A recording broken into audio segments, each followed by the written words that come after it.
Meus amados irmãos, amadas irmãs, a paz do Senhor. É uma alegria enorme estar com todos vocês, ainda que virtualmente, reunidos para falarmos sobre o plano da salvação de Deus. Nós estamos honrados pelo convite, pela confiança dos nossos pastores e líderes, e estamos aqui hoje cercados de homens de Deus, que estarão discorrendo e também respondendo às perguntas que os irmãos nos formularem acerca do plano da salvação. Pegue o link de nossa live, compartilhe em sua rede social, divulgue em seu Facebook, divulgue em seu WhatsApp. Faça isso agora, convide o máximo de pessoas que você puder. Sejam todos bem-vindos e bem-vindas a mais essa edição da live pastoral da ADMP, Assembleia de Deus, Missão aos Povos. Hoje nós estamos aqui e quero ouvir as considerações iniciais do nosso querido evangelista Daniel. Para quem não conhece, evangelista Daniel, ele é o diretor, um dos diretores do Instituto Bíblico Missão aos Povos, o IMP. Também está conosco o pastor Juber Donizete, pastor de nossa congregação Betel, conhecido da igreja, e também está conosco o presbítero Efraim, professor aqui de nossa escola bíblica dominical no Templo Central. Na mediação está eu, evangelista Gesrael Fonseca Santos, superintendente pedagógico da escola bíblica dominical. Evangelista Daniel, a paz do Senhor. A paz do Senhor, Jesus, o Cristo, evangelista de Israel, a todos os nossos amigos e irmãos que estão aqui. E é uma satisfação estar aqui junto com o professor e pastor Juber, parceiro nosso ali do Instituto Bíblico, para fazer parte dessa noite aqui, esse momento tão especial para falar sobre a palavra de Deus e abençoar e ser abençoados. Amém? Pastor Juber, bem-vindo, a paz do Senhor. Paz do Senhor, irmãos de Israel, todos os irmãos aqui presentes. É um prazer, uma alegria estar fazendo parte hoje do programa Momento Pastoral, e uma iniciativa tão maravilhosa, né, do nosso pastor presidente. E quero desde já agradecer o convite, né, da direção da igreja, através do pastor Álvaro, pastor Gerson, e a vocês, né, o evangelista Daniel e você mesmo, irmão de Israel, representando a EBD e o IMP. Para nós é um prazer, uma honra estar aqui também, podendo compartilhar um pouquinho aqui junto com esses irmãos tão amados, irmão Efraim. E fico feliz, né, ver jovens obreiros, teólogos já também. Eu olho assim e fico vendo que sou o mais velho dos quatro aqui. Mas muito grato a Deus estar aqui hoje junto com vocês e os nossos irmãos aí que vão estar, acredito, também sendo abençoados, vendo aí através das redes sociais. Deus abençoe. Amém. Está conosco também o nosso presbítero Efraim. Paz do Senhor, meu irmão, bem-vindo. Paz do Senhor, Josael, a paz do Senhor, meu irmão, minha irmã que está acompanhando. Eu também fico muito honrado pelo convite, por estar aqui junto com esses irmãos tão gabaritados, que estão aqui do meu lado, pastor Juber e os demais que estão conosco. É um privilégio a gente meditar um pouquinho na palavra de Deus e aprender, porque eu acho que a gente está aqui mais para aprender em conjunto do que para levar alguma coisa. E você daí também esteja com o coração aberto para aprender. Eu tenho certeza que Deus há de completar, né? A gente está todos os dias aprendendo através da sua palavra e que a gente venha absorver esta noite um pouquinho mais a respeito da salvação de Deus. Amém.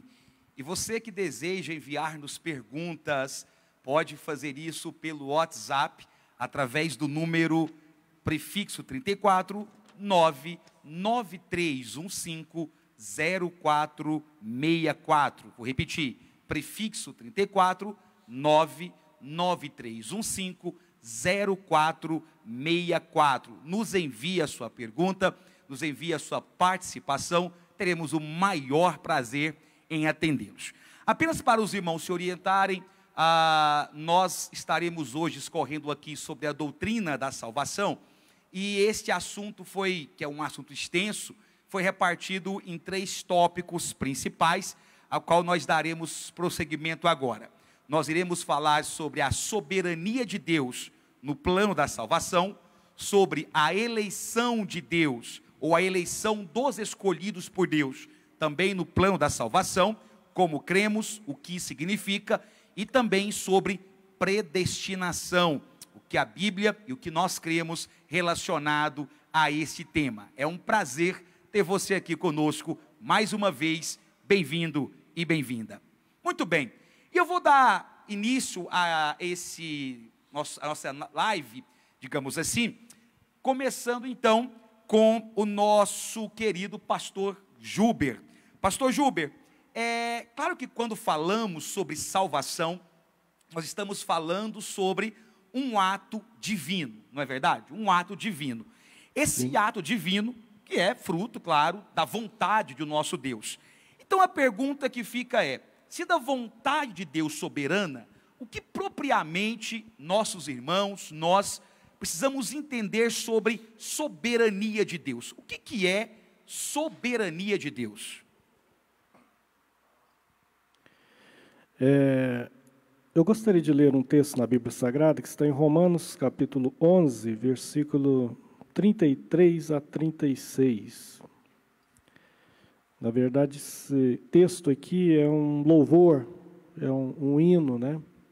Que o apóstolo Paulo fala no final desses 3 capítulos, que eu, particularmente, como estudante da Palavra de Deus há alguns anos, desde minha adolescência, considero esses 3 capítulos, Romanos capítulo 9, 10 e 11, o texto mais difícil da Bíblia.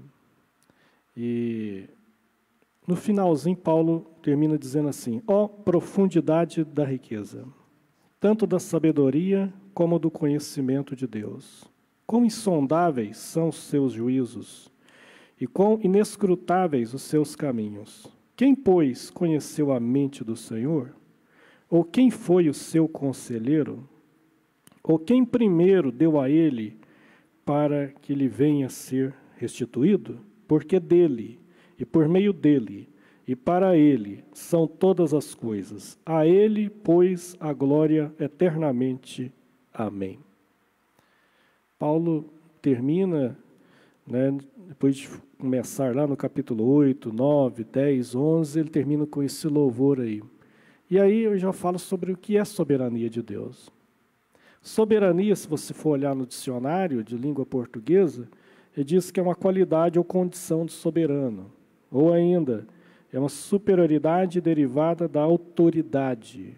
Outra definição seria o poder absoluto, o direito de uma autoridade sobre um grupo. Então, por que a gente diz que Deus é soberano? E é porque Deus também é o Criador. E é por isso que ele tem, então, essa autoridade sobre a sua criatura. No caso aqui, poder soberano é isso. É o poder, significa um direito de autoridade sobre um grupo. No caso de Deus, é sobre o universo todo, porque ele é o Criador do universo. Ele criou todas as coisas, né? Então, ele tem esse poder soberano. Eu gosto muito do Salmo, no versículo Salmo 62, lá no final, quando Davi termina dizendo assim: uma coisa disse Deus, 2 vezes a ouvi, que o poder pertence a Deus. Então, aí é soberania de Deus, é aquele que tem todo o poder. Mas é claro que depois a gente vai estar vendo mais à frente que essa soberania de Deus, ao mesmo tempo, não limita a questão também da própria vontade humana. Mas isso a gente vai ver mais para frente. Mas, em suma, soberania de Deus é isso, é o poder de Deus, é o direito de Deus sobre toda a sua criatura, soberano mesmo, né? O poder que não se compara. É triste ver em algumas igrejas falando como se tivesse 2 forças antagônicas, mas ao mesmo tempo com poder parecido no universo, né? Tem tantos lugares que falam no diabo mais do que em Deus, mas na verdade não existe nada igual a Deus. Ninguém igual a Deus. O diabo ele tem uma força tremenda, né? O Apocalipse mostra isso, é um enganador, mas ele não é todo poderoso. Somente Deus é todo poderoso. Nada igual a ele. Agindo eu, diz em Isaías 43, quem impedirá? Esse é o poder soberano de Deus, um poder que só Ele tem.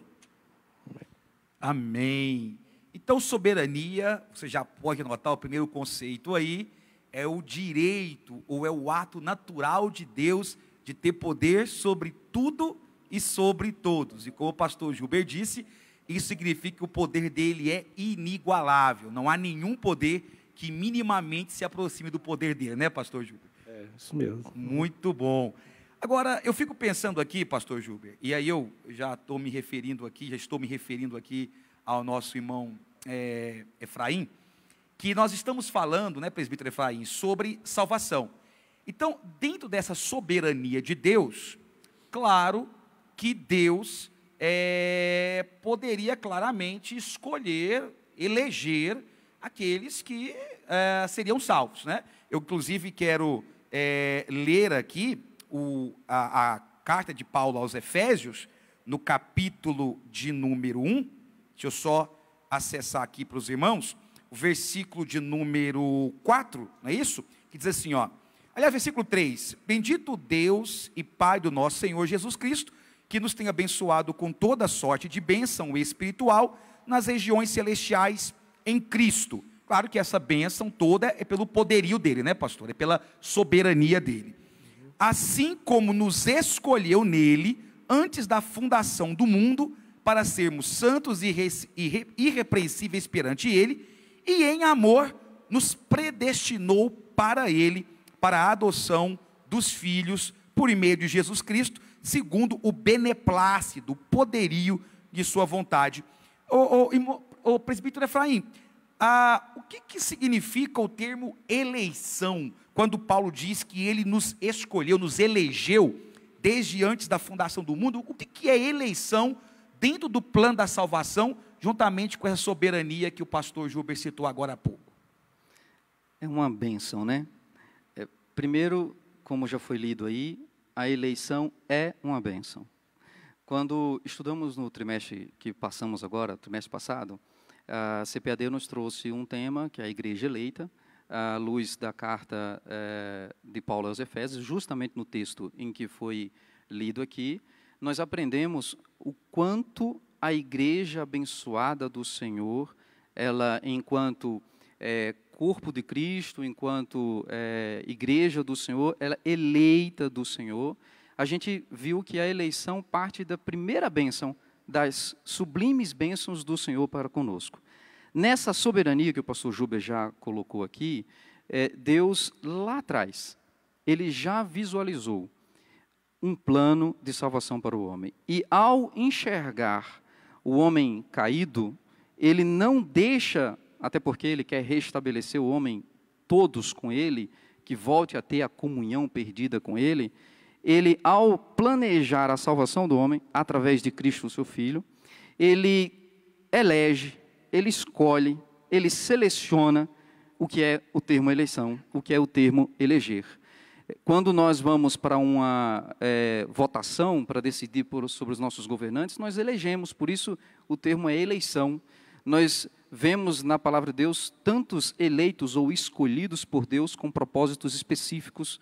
Nós vemos a eleição ou a escolha divina de Deus para conosco, para aqueles que um dia chegariam até Ele, através de Cristo. Então, o texto lido aqui, e eu gostaria até de repetir o texto, Jezael, que você leu: bendito seja o Deus e Pai, que, através de Cristo, nos abençoou com toda sorte de bênçãos.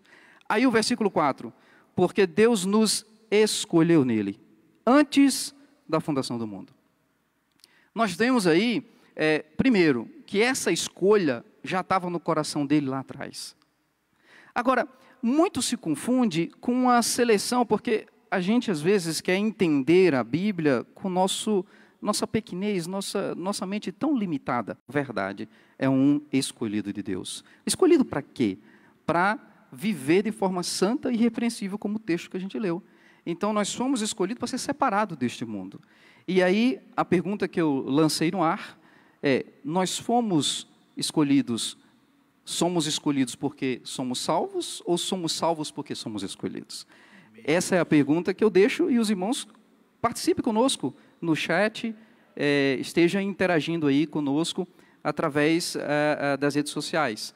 Você é um eleito, um escolhido de Deus porque é salvo, ou você é salvo porque é um eleito escolhido de Deus? Rapaz, essa pergunta aí é pensativa, hein? Boa pergunta. Nós vamos deixar o povo sem resposta? Não, né? Claro que não. Mas é bom, isso é uma pergunta didática, digamos assim, para você ir pensando. Dê a sua opinião, coloca aí para nós. Aliás, aproveite, reenvie o link, ok? Reenvie o link para os seus grupos de WhatsApp, para o seu grupo de família. Chegou a hora, vamos conversar sobre o plano da salvação. Evangelista Daniel, quando o presbítero Efraim estava falando aqui sobre essa questão da eleição, eu confesso para você que eu tive a impressão que Paulo foi repetitivo, quando ele em Efésios diz, aquele que elegeu também predestinou. Parece que os termos são muito próximos, não? Vou te passar um abacaxi para descascar. Você consegue aí diferenciar para nós, ou pelo menos elencar, o que é predestinação em relação à eleição? Muito bem, Jesrael. Muito obrigado, Efraim. Foi ótimo, depois da participação do Juber e do Efraim, a gente conseguir continuar, mas eu fico muito feliz por nós trazermos à reflexão esse tipo de conceito, esse tipo de discussão, esse tipo de realidade. Aliás, vou te cortar. Não se esqueça, existe predestinação na Bíblia, além dessa passagem? Não esquece isso, não. Muito bom. Então, primeiramente, o que é predestinação de uma forma de Israel, pastores, bem objetiva. Predestinação é para o que você foi feito. Você foi criado, predestinado, pré-objetivado para determinada ação ou determinada coisa. Então, predestinação se determina a isso. E aqui eu elenco, e não é momento de nós discutirmos, mas duas principais linhas teológicas, que são a linha calvinista e a linha arminiana.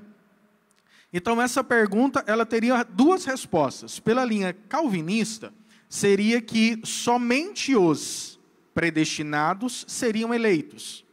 Para nós, em uma proximidade, uma linha arminianista, ou dentro de um conceito arminiano, nós acreditamos que todos nós podemos ser eleitos, porque todos fomos predestinados. E os irmãos podem perceber que a didática que foi em volta aqui conosco, os obreiros estão propondo, por conta de tempo e dinâmica, é focar dentro de um texto, dentro de um momento, desta imensidão dessa discussão. Então, primeiramente, Israel, predestinação é para o que você foi feito, qual que é o fim que você tem.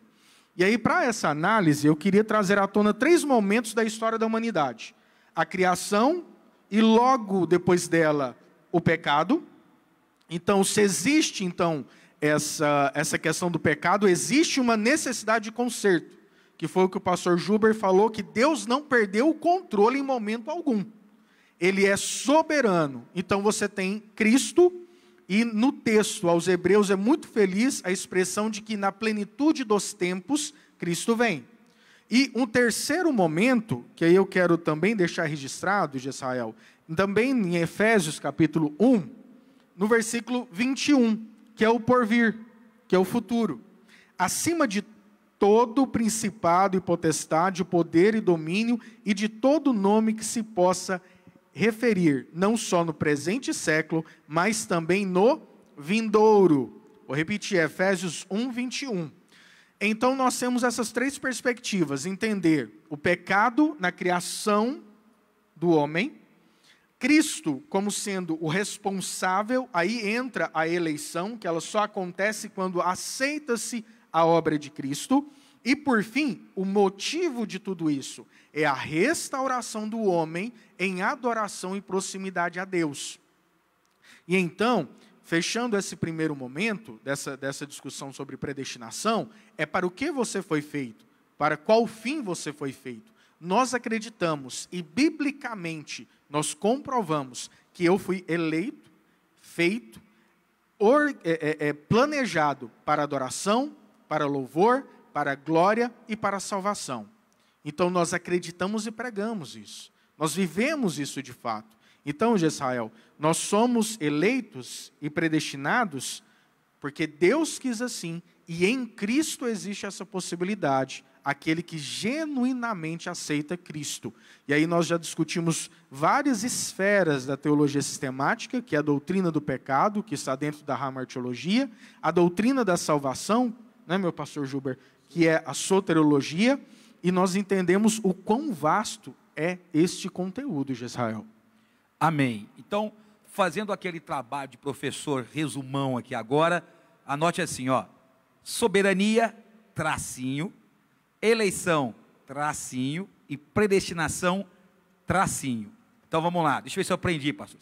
Então, a soberania é o ato de Deus ter governo sobre tudo e todos, devido ao seu poder criador, a sua natureza. Isso mesmo. Isso mesmo.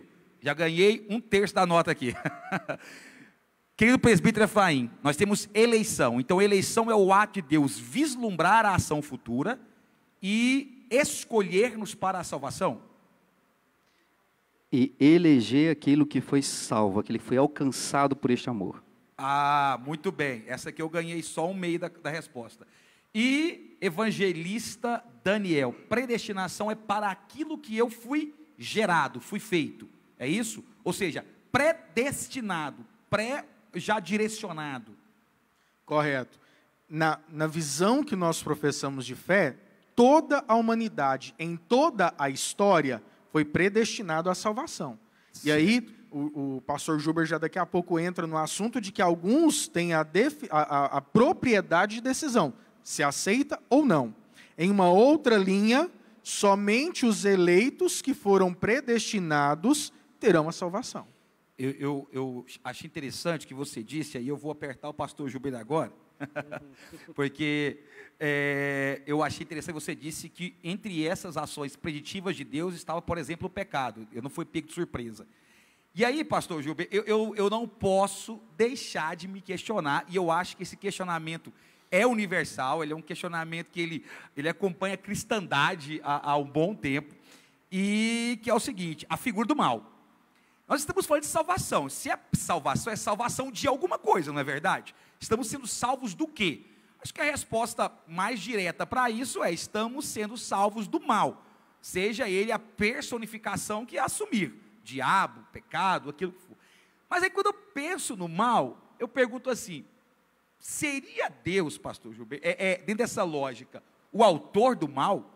Seria Deus, porque é difícil, não sei se os irmãos em casa concordam comigo, mas é difícil a gente compatibilizar essa natureza santa, pura, divina e perfeita de Deus com o ato criador do mal.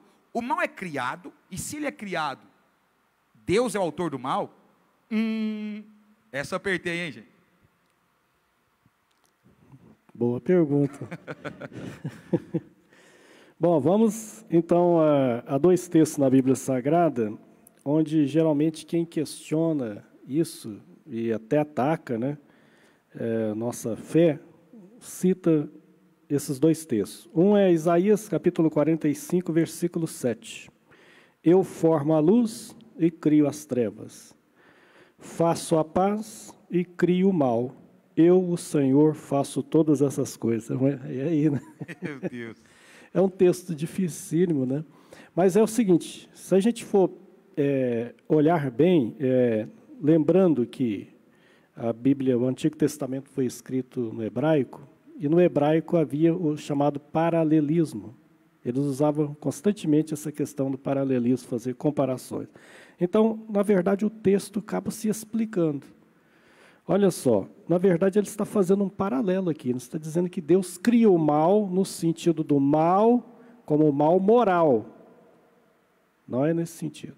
O que ele está fazendo um paralelo é o seguinte, eu formo a luz, aí depois ele põe trevas. Então, o antônimo de luz, trevas. Depois ele fala, eu faço a paz e crio o mal. O mal aí não é no sentido do mal em si, o mal moral. Aqui, o sentido aqui, o contrário de paz, seria eu faço a calamidade, né? Seria a tribulação, seria, né, a provação, seria até a própria calamidade nesse sentido, é no sentido de juízo.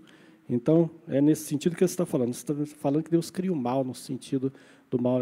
É o antônimo de paz. Aqui é o antônimo de paz, não o antônimo de bem, do bom. É o antônimo de paz aqui e não do bem. Então, aí dá para entender isso aí. Por quê? No sentido de juízo, às vezes ele trazia. Então, há outros textos na Bíblia onde isso é falado também, como Jeremias 18:11, o mal também no sentido do juízo que ele trazia. E trazia, por que ele trazia esse juízo? Devido à questão da escolha do homem. Aí sim, aí a gente já entra na questão da escolha do homem, do livre-arbítrio. O mal, então, ele existe, não que Deus criou o mal, Deus não criou o mal de forma nenhuma. O mal, ele existe devido a escolhas, né? E essa escolha não começa nem com o homem, ela começa nas regiões celestiais. Falando nisso, eu estou dizendo que os anjos também têm livre-arbítrio, e não somente o homem. Existe a corrente do calvinismo que nega o livre-arbítrio para o homem. Diz que o homem só teve livre-arbítrio no Jardim do Éden, antes da queda. Depois ele não tem mais livre-arbítrio. Então, aí é a questão que os nossos irmãos estão colocando aqui da eleição, da predestinação, e aí chega a ser até de forma fatalista a forma que eles acreditam. Eu cito também Provérbios 16:4, que é outro texto também bem citado, né? Então, Lamentações 3:38 também fala do mal como juízo, mas não do mal moral, mal em si. Amós, capítulo 3, versículo 6. Agora, em Provérbios, capítulo 16, no versículo 4, é outro versículo que às vezes pessoas que atacam os cristãos citam, né? Seria: o Senhor fez todas as coisas para determinados fins, e até o perverso para o dia da calamidade. Existem traduções que dizem até o perverso para o dia mau. Nesse sentido também, o que está falando aqui é também nesse sentido. Deus não criou o mal, mas criou também a questão do juízo, né? Porque a pessoa pega isso aqui, aí sim que vai para o fatalismo, né? Deus já criou, já determinou quem vai ser salvo, quem não vai ser, né? A chamada predestinação fatalista, né? Ou dupla predestinação. Ele já determinou quem vai ser salvo e quem vai se perder desde a eternidade. Só que isso aí é algo terrível. O que o texto está falando isso, a Bíblia Sagrada, na verdade, ela fala do amor de Deus não só para os escolhidos, não só para um grupo só de pessoas. O amor de Deus é para o mundo inteiro. Deus amou o mundo de tal maneira. O mundo, não uma parte do mundo, não um grupo do mundo. Deus amou o mundo. Tito, capítulo 2, versículo 11. A graça de Deus se ha manifestado, trazendo salvação a todos os homens. A todos os homens. Agora, todos serão salvos? Não. Por quê? Aí é a questão da escolha. Então, suponhamos, eu chego para um grupo de pessoas e falo: olha, um grupo de crianças, eu comprei 10 maçãs aqui. É de vocês. Está compro. É de vocês. Vou deixar aqui em cima da mesa. É só vocês virem e pegar. Ela está compro. Ela está adquirida. Eu falei: é de vocês. Aqui, ó, está à disposição. E 5 garotos vêm e pegam maçãs. 5 não querem pegar. É questão da escolha. A salvação foi propiciada a todos os homens. Agora, todos vão ser? Não. É a questão da escolha, né? A questão do livre-arbítrio. Agora, é muito difícil relacionar a soberania de Deus com a escolha humana. São debates teológicos de 1.500 anos, 1.600 anos, né? Nós estamos falando de debates de 1.600 anos, não é algo que começou nem com calvinismo e arminianismo, não, no século 16 para cá, 15, 16 para cá, não. É algo que começou lá com o século V, século IV, com Pelágio e Agostinho, e que depois Calvino segue a linha agostiniana em grande parte, e depois vem Armínio. Interessante que Armínio e Calvino nunca se encontraram, viu? O pessoal fica debatendo aí, debate vida e morte aí, um chamando o outro de herege, uma coisa mais terrível. Nós estamos vivendo uma época de muito radicalismo, né? Mas os dois nunca se encontraram. A briga foi depois, né? Então, é tanta coisa. Mas, falando aí, Deus não criou o mal. Quando Deus criou, por exemplo, os anjos, criou todos perfeitos. Mas um deles resolveu se rebelar. E muitos, escolheram assumir a posição daquele anjo. E houve a queda, né? É um texto muito citado, é Ezequiel, capítulo 28, onde Deus fala: perfeito eras nos teus caminhos, até que se achou iniquidade em ti. Aí começa o mal. Depois vem a questão do homem também, da escolha. Olha, de tudo você pode comer, menos dali. No dia que comeres, certamente morrerás. Eu acho interessante que não diz, né? Deus, até que foi feito iniquidade em ti. Diz que até que se achou iniquidade em ti. O pastor Gilber, apenas para resumir isso aqui, o Daniel quer falar alguma coisa para complementar aqui, com relação à questão do mal, mas só para complementar, então, eu já escutei isso algumas vezes, seria próximo, em matemática a gente diz limite, né? Seria o limite de uma ideia correta, dizer que a questão do mal não é que Deus criou o mal, mas que o mal é a ausência do bem. Deixa eu ver essa definição, né? Diz que, não, que na verdade o mal ele é pré-existente, na verdade o mal ele ocupa a lacuna que é de Deus, e não uma criação de Deus. Seria algo, o que o senhor pensa dessa afirmação, quando alguém diz isso? Se alguém diz assim, não, o mal, não, Deus não fez o mal, Deus não fez o mal é a ausência de Deus, então automaticamente não há Deus, há o mal, pronto.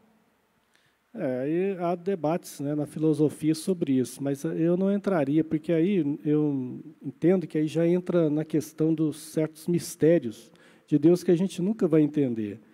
Existe a origem do mal, é algo desconhecido. Não adianta a gente falar, é isso e aquilo. Existem certas coisas que estão para além da compreensão humana, que a gente não vai entender, né? É por isso que eu li esse texto no final aqui de Romanos 11, no final, porque Paulo ele começa a falar textos que tanto o arminianismo como o calvinismo usam, Romanos 9, 10 e 11. Mas no final ele chega e fala a profundidade das riquezas. Quem que vai entender isso? Porque tudo é dele, por ele e para ele são todas as coisas. Quem que instruiu o Senhor? É um mistério. Então, dentro desse contexto, o que a gente pode abstrair, então, é que nós não podemos precisar qual é a origem do mal, mas podemos precisar que Deus não é o autor do mal. Sim, pronto. Não autor. Surgiu numa consequência de escolha errada. Ok, muito bem. Daniel. Só para complementar, e os nossos amigos e queridos, todo o público que está nos acompanhando, essa confusão hermenêutica, né, pastor? Que pega-se alguns textos e tenta se interpretar de Calvino fez isso, Arminio está errado. A Bíblia ela não pode ser interpretada a partir de uma síntese teológica. A Bíblia precisa ser interpretada de acordo com contextos hermenêuticos da própria Bíblia. Por exemplo, pastor, com todo respeito, também eu acrescentaria na sua discussão o Evangelho segundo Mateus, capítulo 6, versículo 34.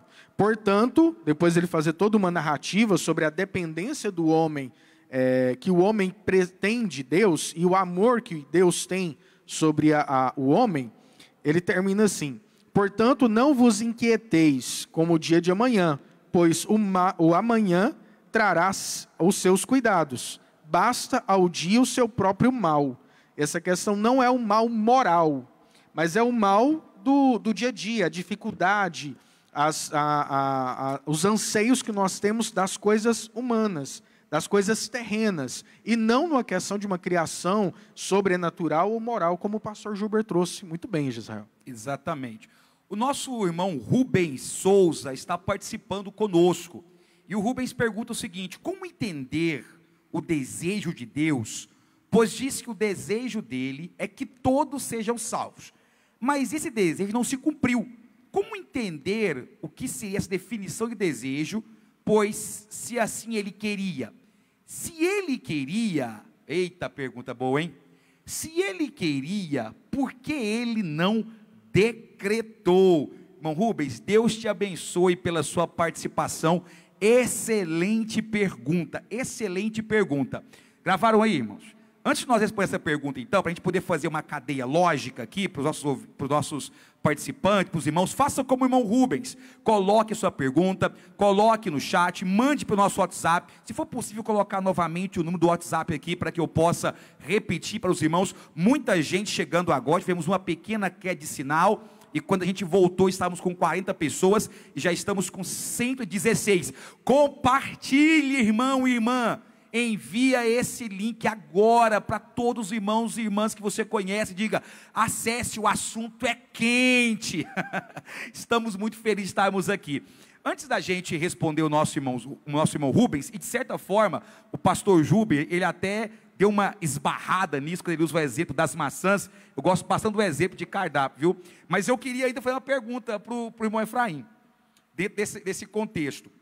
Porque o pastor Juber, ele fala que, bom, Deus não criou o mal, fato, Deus não criou o mal.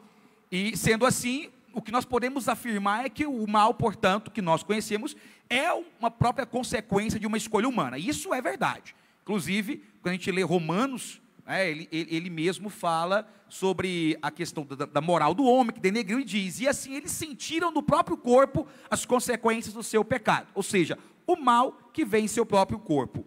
Agora, dentro do conceito de eleição, e aí nós estamos caminhando ali até para o que o irmão Rubens perguntou, nós temos apenas eleição voltada para a igreja? É isso? Ou será que, porque nós podemos falar de pelo menos 3 entes dentro da Bíblia Sagrada, né? Nós temos Israel, nós temos a igreja. Quais são esses tipos de eleição para que a gente possa caminhar para a pergunta aí do nosso irmão? A gente definiu eleição, mas esse ato eletivo, ele é só para a igreja? Ou existem outros atributos pelo qual Deus elegeu? Como é que é? Bom, importante, eu quero até parabenizar o Rubens pela pergunta, o irmão Rubens. Eu faço parte de um povo eleito? Eu estou dentro dessa escolha divina? Eu fui escolhido por Deus? Bom, se nós lembrarmos que essa escolha ela se deu lá atrás, antes da fundação, de tudo, já estava no coração de Deus salvar o homem, já estava no coração de Deus salvar a todos, tanto que o evangelho, o amor, foi destinado, já foi dito aqui, a graça lá em Tito, capítulo 2, versículo 11, foi destinado a todos. O amor através de Cristo é destinado a todos, de fato. Agora, essa eleição, ela tem uma condição. Quando Deus olha lá na frente e fala, lá desde trás, que através de meu filho, aqueles que creem nele, aqueles que abraçarem esta fé, serão santos e irrepreensíveis. Eu já vejo esse povo, eu já vejo esses escolhidos. Agora, para fazer parte desta escolha, dessa seleção, desse povo, eu tenho condição, a fé e o arrependimento. Eu preciso crer nesse Jesus que é o único caminho que leva a Deus. Eu preciso crer que há sim um caminho que restabelece a comunhão perdida lá no Éden, que reconstrói um vínculo quebrado através do pecado. Então, uma vez que eu creio nisso, através da fé, e me arrependo dos pecados, daquilo que me separa, daquilo que me distancia de Deus, eu rompo com aquilo que separa, com aquilo que é divisão entre eu e Deus, Deus me faz participante deste grupo, desta eleição. Agora, quais são as eleições, ou os tipos de eleições, né? O irmão José já falou, tem a eleição coletiva, como a exemplo da nação de Israel. Inclusive, a nação de Israel foi escolhida para vários fins. Tem propósitos na escolha de Israel, para que dela nascesse uma conduta diferente, para que aquele povo fosse irrepreensível, para aquele povo dele viesse o Filho de Deus. Então, tem ali propósitos na seleção, na escolha do povo de Israel. Como a igreja é uma seleção coletiva, mas também tem a eleição individual. A Bíblia está cheia de exemplos de eleições individuais. Nós temos homens e mulheres, servos e servos do Senhor, escolhidos para propósitos específicos. Mas o tema aqui que estamos tratando é eleição para a salvação. E aí, quando eu falo de eleição para a salvação é para todos, mas conquistá-la tem uma condição. então ela é condicional, né?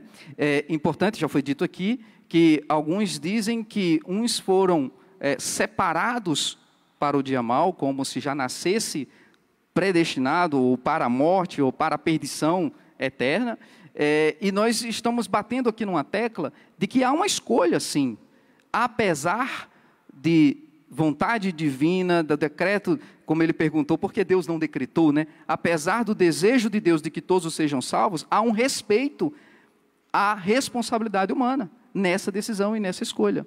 Essa discussão sobre o mal, ela, aproveitando o gancho daquilo que o pastor Juber já nos respondeu, ela é tão antiga que lá atrás, ainda em Orígenes, já se questionava a origem do mal, sendo Deus bom, sendo Deus de, em sua essência, a bondade, porque Ele permitiu a maldade. Depois dele veio o João Cassiano, aí depois, mais à frente, Agostinho e tantos outros, até que anos mais tarde veio a discussão de Calvino, né, João? Então, toda essa discussão, ela é pequena perto da graça do nosso Senhor Jesus, da graça de Deus que superabundou sobre nós. Ela se apequena diante da misericórdia de Deus. E aí, eu posso fazer parte dessa eleição, eu posso fazer parte desta escolha, porque eu, estando em Cristo, eu encontrei com Cristo, eu vou viver um viver santo, ou seja, separado e irrepreensível para Deus. Agora, deixo a pergunta, uma vez que eu encontrei com Cristo, uma vez que eu me faço parte, né, me encontro no meio desse grupo selecionado, previsto por Deus na sua presciência divina, lá atrás, ele olha lá na frente, na sua presciência, ele enxerga que pela fé nós fazemos parte desse grupo seleto. É possível que a pessoa abra mão disso ou perca essa salvação? Ela venha perder essa salvação? É possível? O que você acha? Muito bom. Eu vou abrir o leque aqui, então, para o irmão, começando a resposta do irmão Rubens, e vocês fiquem à vontade para complementar como acharem melhor. A pergunta que o irmão Rubens fez foi a seguinte, pelo que está colocado aqui. Se o desejo de Deus é salvar a todo mundo, por que Ele não decretou essa salvação? Como entender isso? Irmão Rubens, inclusive o irmão Rubens também já fez uma segunda pergunta aqui, que nós podemos abordá-la.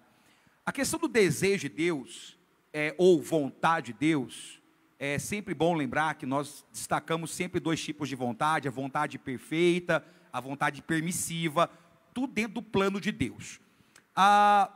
Eu gosto muito da comparação de que Deus nos fez para louvor da sua glória, ou, em outras palavras, Deus nos fez para o amarmos e nos achegarmos a Ele. Todas as vezes que você vê Jesus aparecendo e pregando, as figuras que os apóstolos usaram nos escritos neotestamentários, você vai ver que Deus nunca é visto como um tirano. Deus não impõe a vontade quando o assunto é salvação. Essa é uma diferença crucial para nós. Nós acreditamos na expiação ilimitada, ou seja, que Deus morreu para todos, mas nós cremos que Deus não nos trata como robôs. O desejo de Deus na salvação não implica em que Ele vai nos forçar a amá-lo. Ele não deseja que nós estejamos próximos a Ele por obrigação ou por uma ordem imperativa, porque aí Deus teria um amor egocêntrico, seria um amor ególatra, seria um amor possessivo, seria um amor individualista, e não haveria uma simbiose de sentimentos. Então, a grande questão é, Deus deseja salvar a todos, deseja tanto que se dispôs ao maior sacrifício de todos. A questão é, como o marido que não quer que a esposa case com ele por obrigação, Deus também não quer que o homem case com ele, ou procure, ou ame, ou se achegue a ele por medo ou por obrigação. Sim, Deus poderia decretar, mas Deus espera de nós que tenhamos hombridade de se achegar a Ele. É isso que estou à porta e bato, se alguém abrir. Não é assim que diz? Não há um condicional colocado? Portanto, a grande questão é, Deus não decretou porque Ele quer que assumamos responsabilidade. Sabe por quê? Porque senão Deus seria igualzinho aquele pai que assume toda a responsabilidade do filho. O que acontece? o filho nunca amadurece. Ah, mas a responsabilidade pode ser dolorida, a pessoa pode perder a salvação, cada um com o ônus e bônus deste processo, ok? Então, este é um dos motivos pelo qual Deus não decreta a salvação, pelo menos desde nossa visão. E sim, nós temos outras forças no universo, além da força divina. O que o pastor Júlio bem colocou aqui, é que essas forças, querido irmão Rubens, nem se chegam, nem se aproximam da força ou do poder que é exercido por Deus. Mas tanto há poder, que nós precisamos batalhar contra as potestades e principados das trevas. Portanto, o mal, se ele for, porque é bom colocar isso, se ele for pré-existente, ele é uma segunda força? Ele é uma segunda força, mas é uma força infinitamente mais fraca do que o poder de Deus. Queridos, vocês querem complementar a resposta? Por favor. Gisrael, é interessante, então, entender que Deus quer a salvação de todos. E quando nós dizemos todos, não é só no nosso momento histórico. É todos que viveram, todos os que vivem e ainda os que virão até a consumação dos séculos. Então, primeiro ponto. E Cristo, e aí eu lembro novamente do texto aos Hebreus, Cristo ele vem ao mundo na plenitude dos tempos. Ou seja, no momento exato, e ele morre e sofre pelos pecados que passaram, e inclusive pelos que viriam. Olha a grandiosidade, né, pastor Gilbert, da soberania de Deus, sabendo que Cristo ele é Deus, esvaziado da glória no período aqui em que ele estava na terra, mas ele morre pelo passado, pelo presente e pelo futuro da humanidade. Ele realmente, ele tirou o pecado original do mundo, no sentido de pagá-lo. Então é importante frisar, Deus quer a salvação de todos? Sim. Agora, todos querem receber o dom gratuito da salvação? Não. Infelizmente, é uma realidade cruel. Por isso é condicional. Exatamente. Pode falar. Eu até, com essa pergunta aí do irmão Rubens, citaria Mateus 23:37, que diz assim: Jerusalém, Jerusalém, que matas os profetas e apedrejas os que te são enviados. Quantas vezes que eu quis reunir os teus filhos, como a galinha junto os seus pintinhos, debaixo das asas, e vós não o quisestes. Aí está. Sensacional. Essa passagem é sensacional. Eu quis, mas vocês não quiseram. É o livre-arbítrio, mano. Eu quis, mas vocês não quiseram. Eu quis juntar vocês. Ele fala várias vezes com Israel sobre isso, inclusive nos próprios profetas maiores, quantas vezes, a aproximar o julgamento, ele fala, eu não queria, mas vocês terão que passar pela prova. Não é?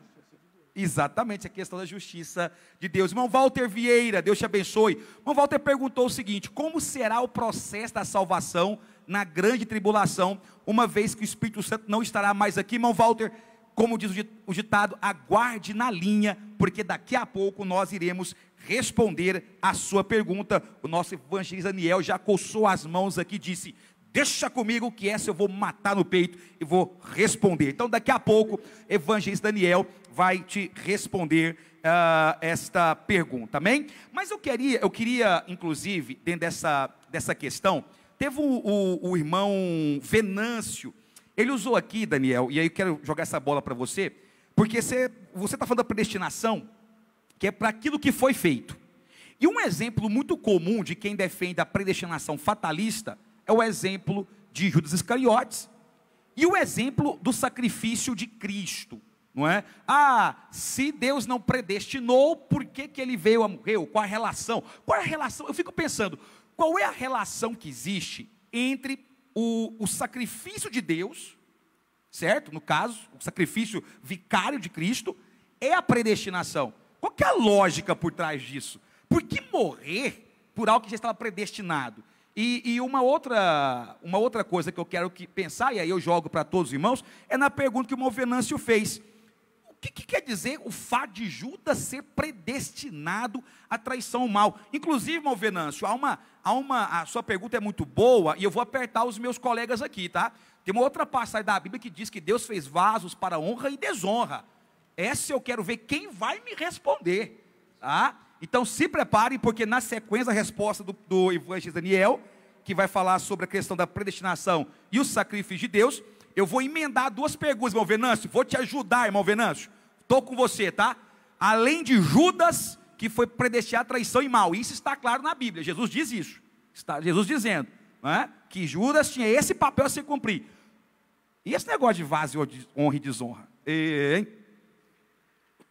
Vou até afrouxar um pouco a gravata aqui. Pega uma água aí, ó. Eu vou beber uma água, meus irmãos. Irmãos, é importante nós percebermos que o objetivo do texto bíblico do Novo Testamento era garantir ali a criação de uma linha teológica. Usamos o termo teológico com todo o respeito, porque não era também o termo teologia que eles estavam usando ali. Mas uma linha dogmática, melhor, né, pastor Gilbert? Uma linha dogmática para a igreja primitiva. E primeiro, eles estavam evangelizando povos em uma origem greco-romana, onde o helenismo era impregnado dentro da cultura deles. O modo de ver as coisas e a interpretar a interação homem-universo e homem-Deus, o que nós chegamos muito próximo de um conceito de cosmovisão, era uma questão fatalista, como já foi dito aqui anteriormente, e dualista. Por exemplo, ou o homem era criado para viver os prazeres de uma forma leviana, ou o homem seria criado para não viver prática nenhuma de prazeres. Mas o homem, independente das suas atitudes, ele foi criado só para sofrer. E aí nós temos as linhas platonistas, dentro da filosofia, só para sofrer nesse cárcere que seria o corpo humano. Então, quando os apóstolos trazem essa discussão, ele quer mostrar para as pessoas daquele momento que nós não fomos predestinados a sofrer nesse mundo. Nós não fomos predestinados a simplesmente sofrer uma vida e morrer. Existe o que nós chamamos hoje de gnosticismo, que falava que era impossível quem estava no reino das trevas ir para o reino da luz e vice-versa. E aí nós temos a pessoa de Cristo, que então sai do reino da luz e vem para o reino das trevas e diz: e eu vou levar vocês para um outro lugar. Toda a articulação, a discussão que é feita naquele primeiro momento, gente, eu fico muito feliz com isso, eu fico até empolgado demais, tá? É em função da forma em que as pessoas viam a interação do homem com o acaso, do homem com a vida, do homem com o mal, do homem com a doença, e eles tentavam explicar. Eles chegavam na igreja, assim dizendo, e recebiam o impacto de um novo modo de ver as coisas, de um novo modo de entender a vida, inclusive entender a morte. Então, saber que nós não fomos criados para sofrer nessa prisão que seria o corpo, e nós não fomos criados por um fatalismo ideológico, mas nós somos criados para a vida eterna, em Deus ou sem Deus. E aí nós temos então a criação de duas expressões, o céu e o inferno. E nós podemos tomar essa decisão. Nós acreditamos nisso, e por isso estamos aqui nessa noite, levando o evangelho até vocês.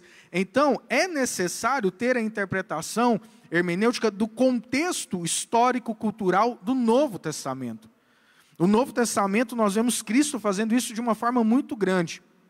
E aí, entrando um pouco dentro do texto de Judas, Cristo, ele é predestinado ao sacrifício. E aí, quando eu vejo lá com Abraão e o seu filho encaminhando ao sacrifício, ali já é informado que Deus prepararia para si o cordeiro. João Batista, quando vê Jesus Cristo chegar perto dele, a gente pode pensar que ele só assiste Jesus caminhando até ele, ele fala: eis aí o cordeiro de Deus, que verdadeiramente tira o pecado do mundo. Ou seja, Cristo, ele é predestinado, mas não porque Deus quis, mas porque o homem pecou. Então, Gênesis capítulo 1 e capítulo 2, nós percebemos que era necessário que o sangue de Cristo cobrisse os nossos pecados. Agora, existe uma outra situação que é a revelação e também a profecia. Sim. Se nós olharmos no Antigo Testamento, o que acontece com José do Egito é uma revelação. O que acontece com Daniel tendo a visão da estátua é uma revelação. O que acontece agora não é que Deus criou, e aí nós batemos muito nessa tecla de Israel, que Deus criou um homem para trair Jesus. Mas Deus já sabia que aquilo iria acontecer. Exatamente. Vou ter que parar por aqui, que senão nós vai até meia-noite. É isso mesmo. Deus sabia que isso iria acontecer. Mesmo que Deus dissesse, olha, não vai, Judas, não faça isso. Ele sabia aquilo que iria acontecer dentro da sua presciência. Isso é maravilhoso. Eu quero mandar um abraço aqui, estamos acompanhando para o nosso teólogo, professor Reginaldo, pessoa que conhece muito esse assunto. Muito obrigado, irmão Reginaldo, por estar conosco. Irmãos e irmãs que estão conosco, compartilhe, vamos chegar em 200. Faça esta live chegar em 200, em nome de Jesus. Vamos lá, Wellington, vamos chegar a isso aí, 200. Tá? E ele cita o comentário de Calvino, para reforçar isso aqui, que diz assim, ó: é verdade que esta misericórdia é oferecida a todas, sem exceção, porém só encontra quem a busca a fé. O próprio Calvino falando isso. Olha que coisa interessante, né? Muito bem, nós temos que responder a pergunta que foi posta aqui para nós. Nós temos uma nova pergunta que é como ser salvo. Um irmão anônimo nos enviou aqui, mas a pergunta é: como ser salvo? Antes de passar essa pergunta, e essa pergunta tem muito a ver aí com o que o nosso irmão Efraim vai colocar para nós, nós queremos responder a pergunta do nosso querido irmão Walter Vieira, o irmão Walter que está sempre conosco aqui. Daniel, ele perguntou como será o processo de salvação na grande tribulação, uma vez que o Espírito Santo não estará mais aqui. E logo na sequência, eu quero saber o seguinte do pastor Juber. Pastor Juber, o Daniel, ele colocou aqui a questão da escolha. E isso está muito claro também dentro do que o Efraim disse. A pergunta é, afinal de contas, livre-arbítrio morreu com Adão e Eva e acabou, ou livre-arbítrio ainda existe? O homem ainda tem livre-arbítrio? É uma palavra forte, e é uma discussão filosófica gigante. Mas e aí? Então, Daniel, e logo na sequência, nosso pastor Júlio. Responde a pergunta, Daniel. Eu estou tentando assistir aqui o Reginaldo participar e, gente, vocês vão me apertando, eu vou dando continuidade. Vamos que a live já está... Já está bem, graças a Deus. Então, quando a gente fala sobre a questão do livre-arbítrio, nós precisamos entender, então, os atributos de Deus, que relaciona-se muito a isso. Existem os atributos que são de Deus, e aí nós, de uma forma pedagógica, falamos, né, Gilber, que é atributos incomunicáveis, que o homem não tem. O amor, por exemplo, é de Deus, mas o homem ele possui. Em uma forma bem inferior, se a gente for trabalhar em uma escala. Mas existe também aquilo que é de Deus, que é a vontade autoritária ou imperativa de Deus. Aquilo que acontece na vontade imperativa, por exemplo, a segunda vinda de Cristo, a primeira vinda de Cristo, a segunda vinda de Cristo, o advento do arrebatamento, ele é imperativo, acontece independente da posição do homem. Agora, existe a escolha da salvação e existe a escolha que nós fazemos livremente no nosso dia a dia. Essa o homem tem a liberdade. E é tanto que a consequência das nossas escolhas, ela é propriamente dita nossa. E aí eu lembro que o Apocalipse nos traz um momento ali do julgamento, onde o homem chega para Deus e fala: em teu nome eu fiz, em teu nome eu falei, em teu nome eu professei, em teu nome eu expulsei demônios. E a resposta é muito enfática: afasta de mim porque eu não te conheço. Deus tem compromisso com o nome dele, Deus tem compromisso com a obra dele, Deus tem compromisso com o que ele está estabelecendo, não com o Daniel Araújo. O Daniel Araújo que precisa correr e se envolver em santidade, em compromisso, as obras e o que Deus está propondo para nós, para que então eu tenha intimidade com ele. Então eu parto desse início aqui de discussão de Israel para essa pergunta. Saber que existe a vontade imperativa, que aquilo vai acontecer independente do que o homem fizer. Existe aquilo que nós temos a escolha, a salvação é uma delas. E existe também a consequência da escolha que nós temos. Isso aí. O irmão Walter, ele queria saber se vai ter salvação da tribulação. Irmão Walter, é interessante reparar naquela passagem de Apocalipse que diz: quem são esses que vêm com as vestes salpicadas de sangue? Haverá salvação, meu irmão Walter, só que ela custará sangue, tá? A pessoa dará a vida. Há uma divergência em relação a várias coisas, tá? Mas haverá o remanescente sim da grande tribulação. Eu volto a pergunta para os irmãos. Quer complementar a resposta, irmão Walter? Pastor Juber. Há muitas... Essa questão aí, ela vem sendo debatida há muitos anos, né? No nosso meio mesmo, ela já foi mudado a interpretação desse texto já há algum tempo, né? Porque havia um conceito que o Espírito Santo sairia da terra junto com a igreja, e aqui, pronto, aqui Bíblia não teria valor, não teria mais Espírito Santo aqui, todo mundo estaria, né, sem Deus, sem ninguém, e cada um teria que se salvar por si mesmo, né? Só que isso é antibíblico, né? Não existe salvação a não ser pelo sacrifício de Jesus. Salvação só através de Jesus e só através do sangue de Jesus. O Espírito Santo é Deus, e como Ele é Deus, Ele tem todos os atributos da divindade. Onipresença, onisciência, né?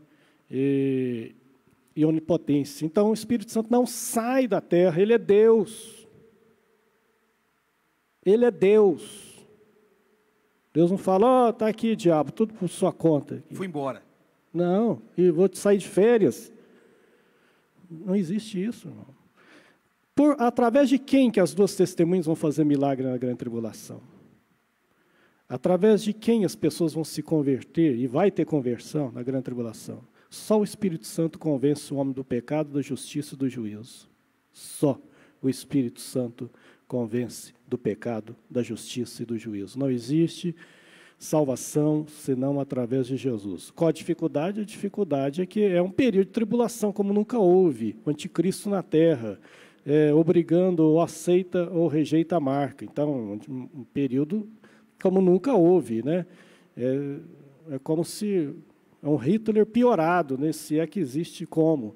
Então, muito piorado, né?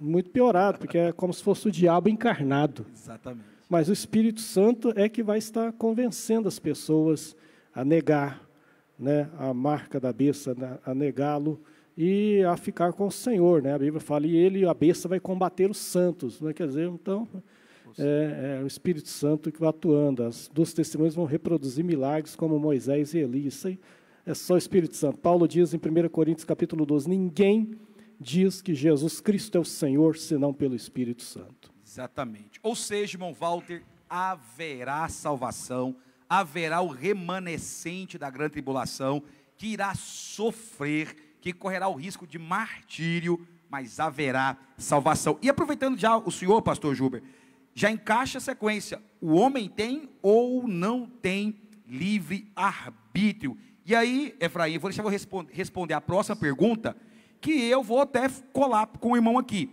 É possível, ela perguntou, né? A pessoa perguntou o que é ser salvo, e eu vou complementar. Além de você dizer o que é ser salvo, é possível perder a salvação? Pastor Juber, livre-arbítrio. Como eu disse, há quem acredite que o homem só teve livre-arbítrio no Éden, né? E depois...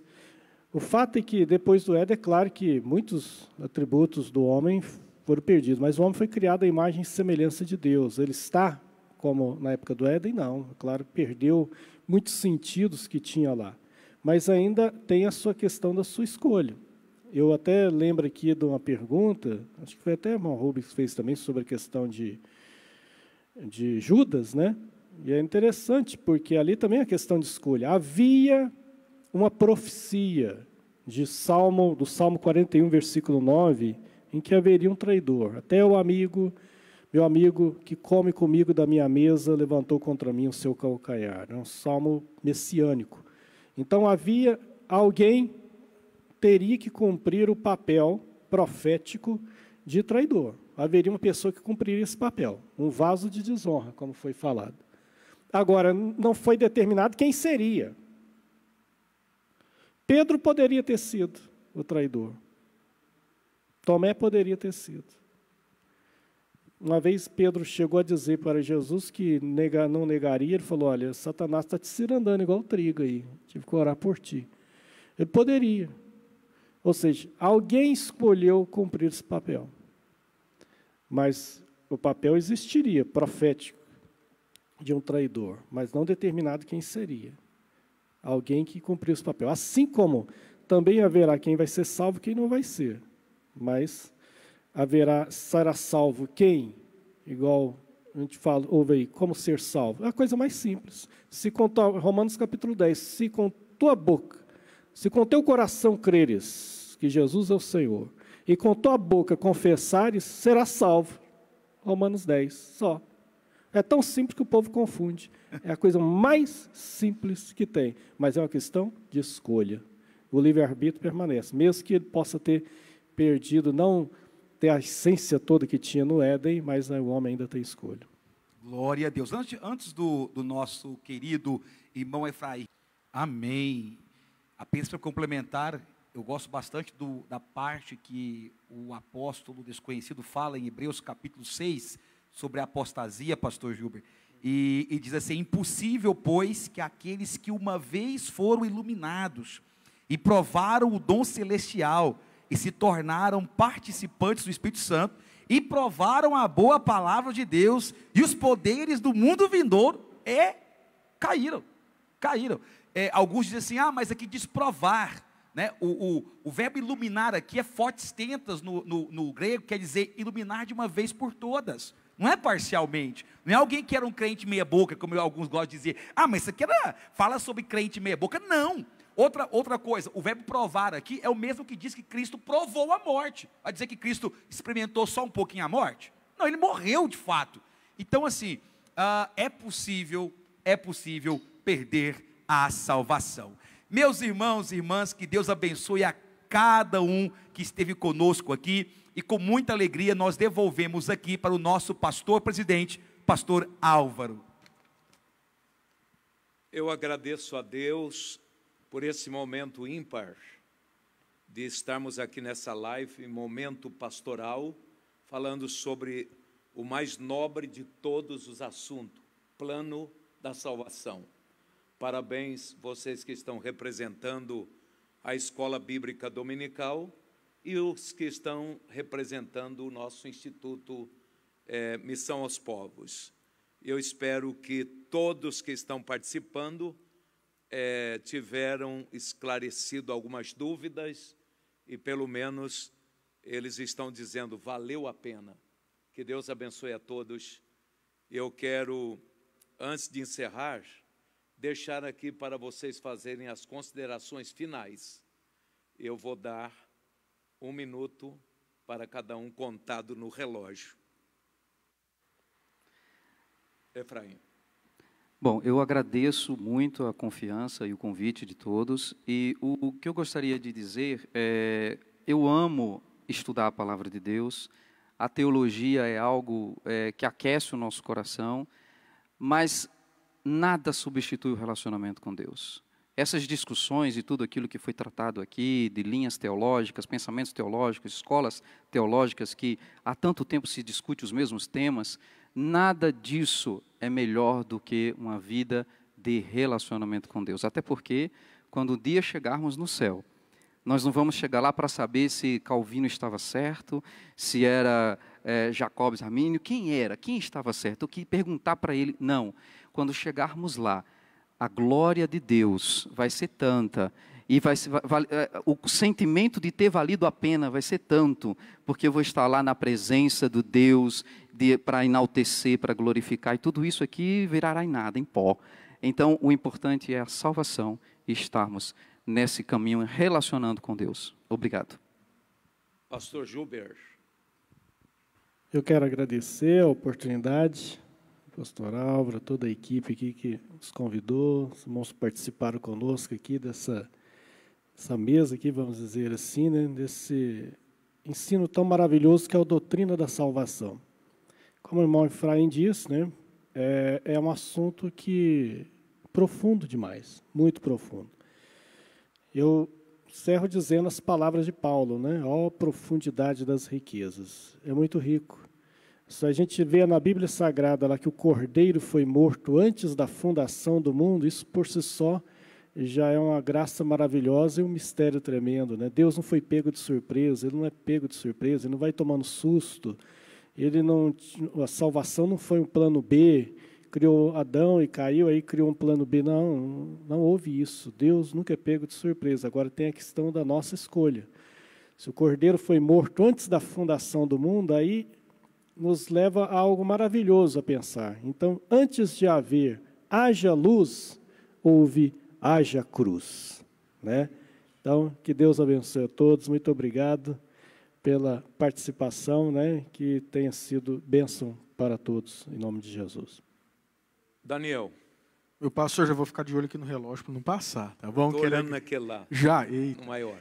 Quero agradecer aqui em nome do Instituto Missão aos Povos, junto com o evangelista Eduardo, estamos ali na coordenação.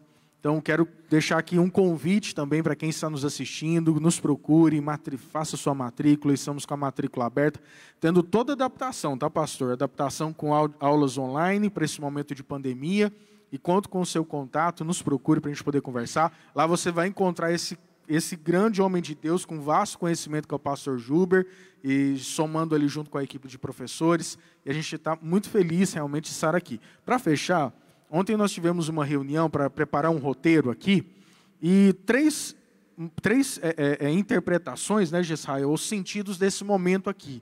Primeiro, faça parte da escola dominical. Faça parte da escola dominical. Segundo, venha estudar conosco no Instituto Missão aos Povos uma teologia bíblica, cristocêntrica. E no final, deixar bem claro a todos que nos assistem e nos ouvem, a salvação, ela é real, acessível e ela está perto de você agora. Então aceite a Jesus. Amém? Gisele.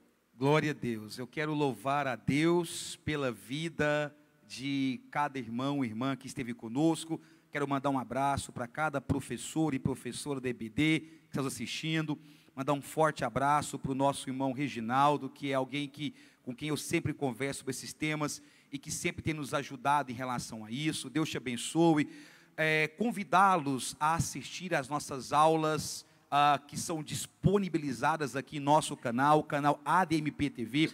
Toda semana nós temos uma pré-aula em que falamos sobre a Bíblia. Como disse aqui, a honra e o prazer de estar é imenso. Que Deus possa abençoar o nosso pastor Álvaro, pastor Gerson, que gentilmente nos teve a confiança de fazer esse convite. Agradecer a cada colega, a cada irmão e irmã que esteve, irmão que nos acompanhou, a cada irmão que esteve conosco aqui, que Deus possa abençoá-los em Cristo Jesus. Que confiemos em Deus e que lutemos em uma vida de santificação para chegar ao céu. Amém. Muito obrigado a todos vocês. A igreja de Uberlândia, ela é muito feliz em ter pessoas